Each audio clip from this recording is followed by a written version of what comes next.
Ask anyone, and they tell you that their least favorite thing about the weekends is the fact that it's over way too soon.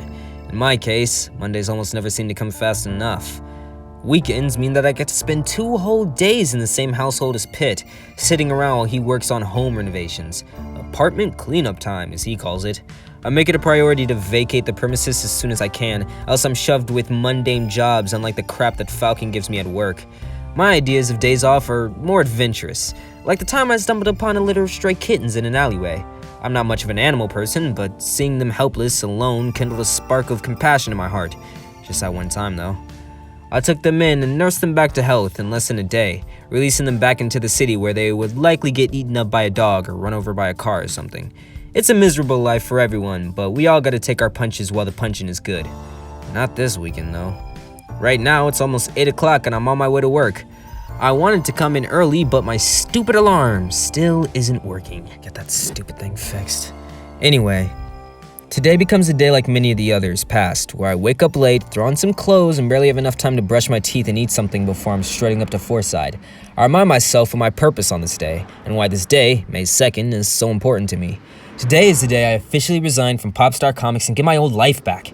Yes, I'm gonna do it. It's time to say goodbye to the Popstar bunch. I'm not kidding either. I'm gonna quit.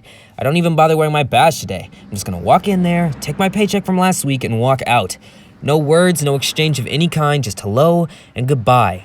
Good riddance. But don't think that I'm not gonna give them anything in return, though. I got these comic books that the villagers stole here in this plastic bag. At least I have the common courtesy to give those back because I sure as heck don't want them. As I make my way down the street on this overcast Monday morning, I notice that further down the road is a police cruiser with sirens flashing. For a second, I see flashbacks to the week prior where the officers are questioning me on the identity of the character who had stolen the stack of Omega Ruby and Alpha Sapphire comic books. "There he is," says Falcon, pointing at me, then beckoning me over to him. "Kuro, here." I reluctantly approached, noting that strings of police tape had been laid around the sidewalk just outside the comic book store. One of Popstar Comics' windows had been smashed wide open, a steel chair half hanging out of the display where the comic books and t-shirts were once set up. The inside didn't look any better. "What the?" I mutter, a flurry of confusion washing over my face. "We had a break-in last night." I glance at Falcon, who is in the middle of explaining the situation to 2 helmeted cops. As usual, he was dressed in his flashy Captain Falcon getup, probably expecting today to be a regular day, just as I was up until now. "Seriously?" I say, but really I was at a loss for words. In my hand, I literally held a bag full of comic books and the thief from last night had stolen. Unlike that robbery, however, this one appeared to be much more of a grander scale, as a lot of the building seemed to have been damaged as if some sort of riot had taken place here. "Didn't you get my phone call?" asked Falcon. "I probably did, but I missed it. Hopefully I can get home and erase the message before Pitt hears it by the end of the day." "No." I make my way towards the door, noticing that DDD and Lucina were inside talking to another cop. Before I can enter, one of the cops stops me. "Are you Kuro?" he asks me. I hesitate, my mind panicking for a moment before I debate whether or not I'm about to apprehend for whatever reason. "Yeah," I reply flatly.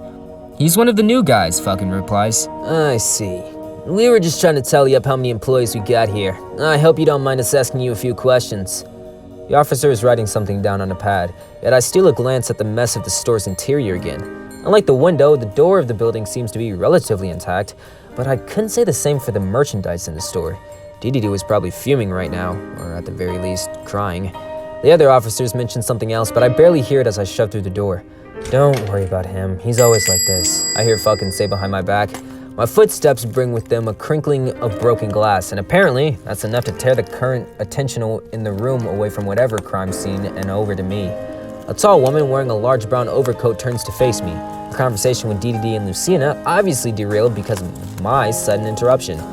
"Welcome to the party, Kuro," mutters DDD, his eyes sagging and half awake. Doesn't look like he got much sleep last night. I drop the bag on the floor. "You've got to be kidding me," I say incredulously. "Is this one of your guys?" says the woman in the overcoat. DDD nods, and the next thing I know, she's reaching out to me, and without a choice, I'm forced to shake her hand. Her grip is firm, and her hands are covered in leathered gloves. "Hello, Kuro. I am Samus Aran of the NSPD Chief of Police." I notice a large badge over her heart, partly covered by her long blonde hair. Despite her title, I don't recognize her at all. "Hey," is all I say in response. Lucina also gives me a hello in a form of a wave, but her eyes soon fall upon the bag of comic books. "Are those the..." She stops herself. I managed to track down the thief from last Friday, I say quickly. He got away, but I saved the comics. Not that it makes much of a difference. Part of the ceiling collapsed a few feet away, covering loose pages and other knockdown merchandise in the breeze. The whole store looked as though someone had thrown a massive party here last night, as though there were comics scattered in every nook and cranny of the room. The glass cabinets containing the figurines had all been knocked over, while ripped posters and dusty shirts littered the table. Seeing the place turned upside down like this was really starting to make my blood boil, given the fact that I had put in so much work into cleaning it just a few days prior. Good man, chuckles DDD. This is why I pay you the big bucks. That's what they were telling me just now, says Samus. So there was a crime that took place here last Friday night? Friday afternoon, corrects Lucina. There's only a few of us running the store at the time. It was packed. One of the customers, a small boy I believe, grabbed a stack of comic books and ran out of the store. Kuro went after him, but the boy managed to escape. She smirks at me, although now it looks as though Kuro had already taken care of the business for us. Not bad, kid, says Samus impressively. I guess those wings aren't just for show, huh? My feathers fold behind my back without a second thought. Yeah, I reply, averting my gaze to a dent in the wall. So what happened here last night anyway? That's what's strange, says Samus, glossing over the mess about the room. The break-in took place at some point between 2 and 3 in the morning. As far as we can tell, not a single item was stolen from the store last night, not even a comic book. Heck, even the cash register is still full. It's fine as long as they didn't take anything, but I wish they kept their grubby paws off my stuff, grumbles DDD with clenched fists. They broke into my office and rearranged all my anime figures. You know how long it took me to get those things into the right poses? That's what he's worried about? Why would anyone do this, though? Asks Lucina. If they didn't come for money, then what were they after? Well, there's two possibilities, says Samus. She begins pacing across the room as although her boots never once touched anything but carpet. Either our suspects are looking for something that they didn't find, or they wanted to take their revenge out on someone who works here. Second option gives me a bad feeling all of a sudden, and for some reason, my mind goes back to the villager that I spoke to a few days ago.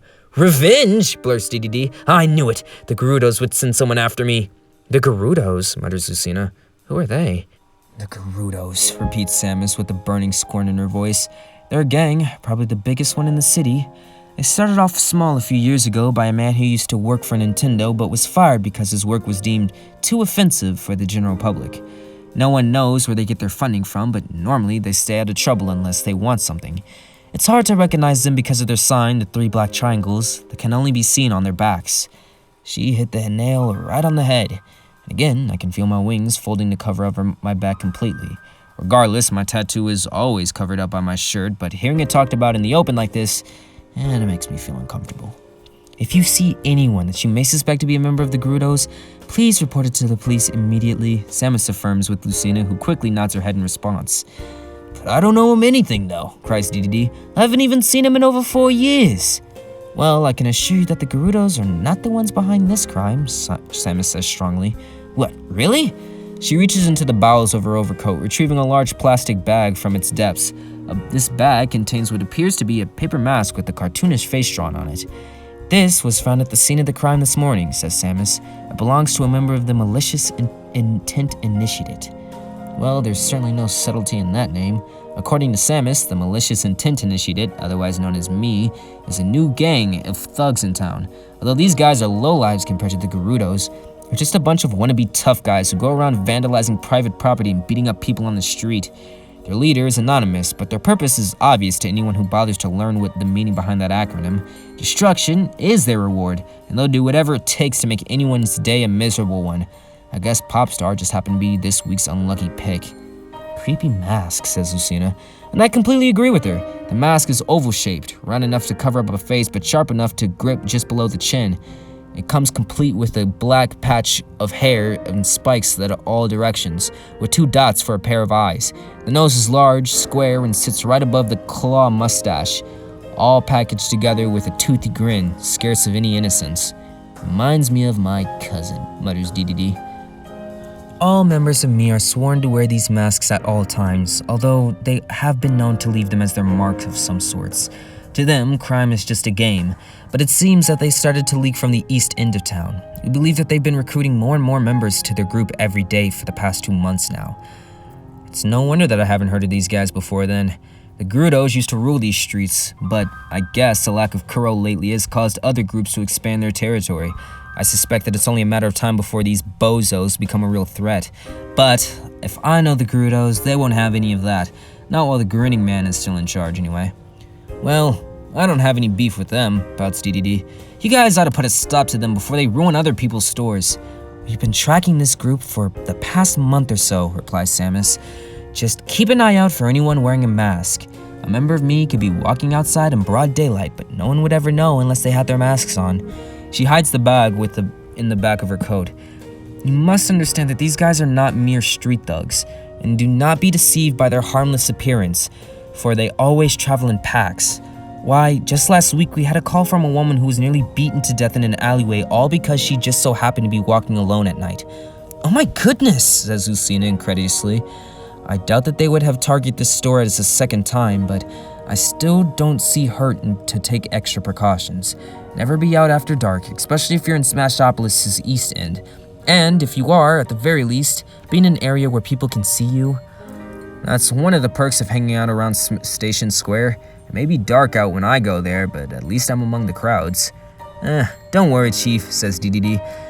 If I see any of those me's wandering around here, I'll be sure to clobber them with my trusty hammer. Do not provoke them. Samus's tone remains serious. If you see any signs of suspicious activity, just call the local police department and report it.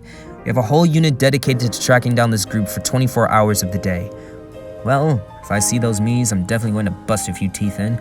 Like the villager incident, I take it as a personal offense whenever someone messes around with my business.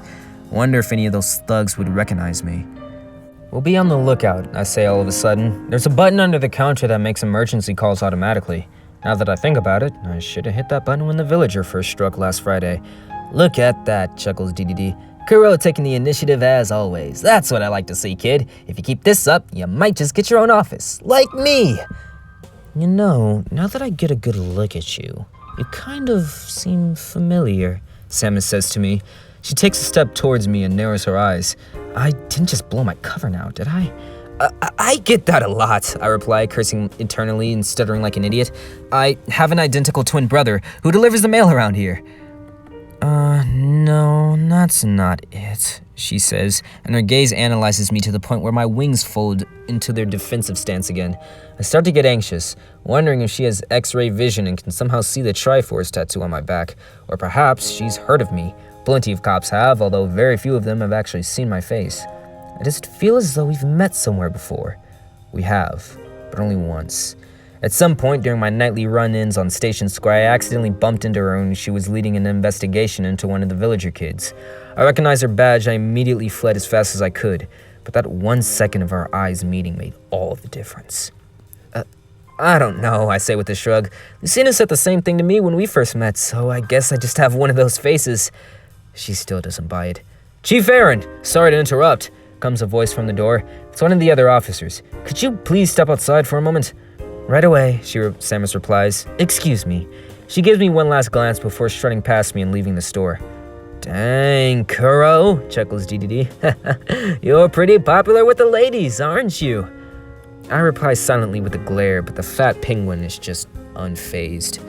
Do you know her? Samus asked me. She seemed rather persistent. I think she just mistook me for my brother, I say flatly. That was, honestly, the fastest and safest answer I could give. Well, if he's around, you can tell him to come in on down and help fix the shop, replies DDD. We're gonna need all the help we can if we're gonna clean this mess up. Do I dare resign at this point? I still haven't been paid for last week's work, but asking for money now would definitely not be a good idea. Not to mention, if I were to quit today, that would just make Samus all the more suspicious of me. The last thing I need right now is a new Smashopolis chief of police knocking on my door. So, I take it that we won't be able to open the store today? I ask curiously. If you bust your butt and get this place up to snuff by noon, then yes, absolutely, DDD replies sarcastically. That ain't gonna happen though, and especially not with those cops outside. I still don't know if we're allowed to move anything yet since this is still technically a crime scene. Oh, Lucina mutters, I may have already started cleaning up this place a little bit earlier. Samus eventually gives us the okay to go through with cleaning, which I expected since there wasn't really much left for her to find here. If nothing was taken from the crime scene, then there was no reason not to fix the place. We were starting to pack up the comics and grabbing some boxes from the back rooms and restacking them. Alphabetizing them was going to have to be left for another day, and who knows how we were going to get that window repaired. It's kind of a shame too, since prior to this whole incident, the window was practically spotless from the wipe down that Lucina had given it last week. "Kuro, do me a favor and sweep up that glass outside, will ya?" asked DDD as he hands me a broom and dustpan. "I don't want to get sued by some schmuck who doesn't watch where he's going." I take the broom and dustpan and head outside to where the cops were still talking. Falcon is out there as well, although he doesn't look at me when I emerge from the store. He's not saying anything at all, as a matter of fact, and he continues to glare at Samus with his arms crossed, similar to how she was trying to interrogate me before. They're still talking about the crime, but they don't say anything to me until I finish sweeping. "Son, we'd like to ask you a few questions really quick," says one of the officers as he approaches me. "I just started working here," I say instantly. "I doubt I'll be of any help to your investigation." Whether that made me sound suspicious or not, I didn't really care. I just wanted the cops off my back. I hate having to answer their questions. And surprisingly, Samus puts out an arm to defend me. "He's clean," she reassures her subordinate. "I got everything I needed when I spoke to him inside." She gives me a glance, but it's neither cold nor spiteful, and honestly, I think she was actually trying to stick up for me. Silently, I return to the store and dump the broken glass. We continue cleaning up the room little by little. DDD had actually disappeared into his office not long after I went outside in order to reorganize all of his crap, which left Lucina and I to handle the grunt work. Falcon did not come inside once and remained standing amidst the officer's conversation, but his gaze seemed fixated on Samus for some reason. It was strange to me though how he didn't say 2 words to her all day. It's not like we couldn't hear them speaking through the broken window. "It's kind of scary when you think about it," says Lucina as she scoops up torn posters and stuffs them into a trash bag. "How anyone could be a member of that malicious intent group. This could have been done by someone we know, but we would never have the evidence to prove it even if we wanted to." I fit another box under the table and started picking up more stray comic books. "I don't understand why they would target us though," I reply. "Doesn't make any sense." In all seriousness, it's not like we were working in a bank or a superstore. We sell comic books for a living. The register wasn't missing a dime either, which only leads me to believe that this attack was premeditated. But against who? I'm not sure. "Do you think King Dedede has some lifelong enemies that are coming back to haunt him like he said?" I doubt it. I also doubt that Dedede even has lifelong enemies to begin with, except maybe his local plumber. Let's just hurry up and get this done. The sooner we finish, the sooner we can get out of here. Right, sorry to distract you. I glance over at her, but she's staring at the ground as she continues to work. "You're not distracting me," I say. "I just want to be done so I can go home. I didn't think I'd be spending my day reorganizing the entire shop." "Well, at least you're not alone. I'm here with you." Her words are reassuring, and they linger in my head much longer than they should have. You know, Lucina's not that bad. She's proven to be a dependable partner in the past few days that I've known her. But other than that, there's not much else to say. She doesn't fight, she doesn't argue. She's probably one of the most polite people I've ever come to know. She'll likely be the only thing I miss if I ever leave this place. "So," she says, trying to start up another conversation, "how did you manage to retrieve those comics anyway?" I suppose I didn't need to tell her the whole truth, not yet at least.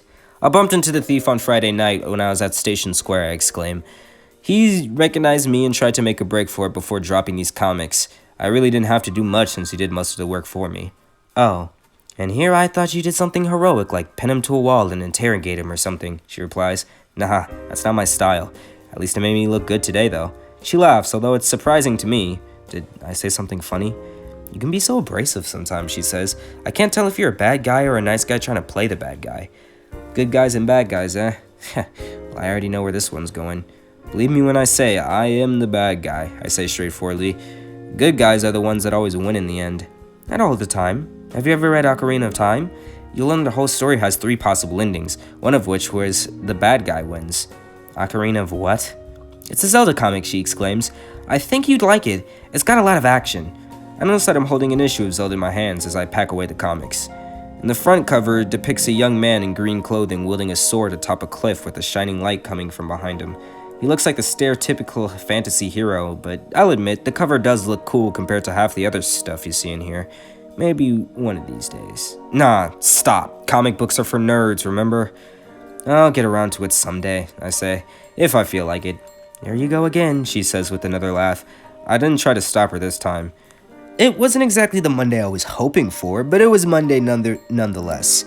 Now, I couldn't afford to quit because of the stupid malicious intent initiated in Samus Aran. Perhaps it wasn't such a bad thing, though. I mean, under the guise of a Popstar employee, I could easily scout out for any more of those me's and potentially find a link to their leader. I'd like to figure out exactly that before the police do, in all honesty. And hey, at least I was still getting paid. There's no such thing as overtime pay in this store. Put your backs into it, DDD hollers. If I get out of here, I swear I'm gonna strangle that penguin with my own bare hands.